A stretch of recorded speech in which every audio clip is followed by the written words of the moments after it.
দেখেছেন যে ত্রিপুরা বাজেট অধিবেশনে অ্যাসেম্বলিতে যে মাননীয় অর্থমন্ত্রী শ্রী প্রণজিৎ সিংহ রায় বাজেট পেশ করেছেন।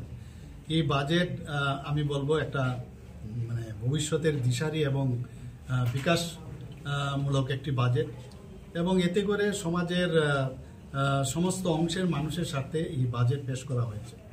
সেটা মহিলাই হোক, শিক্ষার্থী হোক, যুব সম্প্রদায় হোক, আমাদের তৃতীয় লিঙ্গ হোক, জনজাতি, তপশিলি জাতি, ওবিসি, সংখ্যালঘু, কর্মচারী, পেনশনার এবং সর্বোপরি সাধারণ জনগণের কল্যাণে বাজেট হয়েছে। আমি এর জন্য মাননীয় অর্থমন্ত্রী শ্রী প্রণজিৎ সিংহ রায়কে ধন্যবাদ দেব। এবং আপনারা দেখেছেন 27,804.67 এর বাজেট উনি বাজেট এখানে পেশ করেছেন।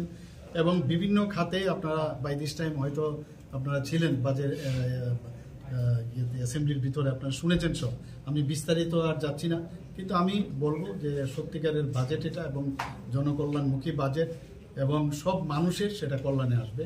এবং আমি তো ব্যক্তিগতভাবে বলবো এই বাজেটে আমি খুবই খুশি, এবং মাননীয় অর্থমন্ত্রী যেভাবে বাজেট পেশ করেছেন আমি আশা করি এই বাজেট পাস হবে এবং এটা সবার জন্যই ভালো হবে। ত্রিপুরার সর্বাঙ্গীন যে উন্নয়ন সেই দিশায় বাজেট হয়েছে। মাননীয় প্রধানমন্ত্রীজি যা সবসময় বলেন সেই দিশায়ও আমরা এই বাজেট উনি পেশ করেছেন। আমি তো অন্ততপক্ষে খুশি এবং ওনাকে আমি ধন্যবাদ দিচ্ছি।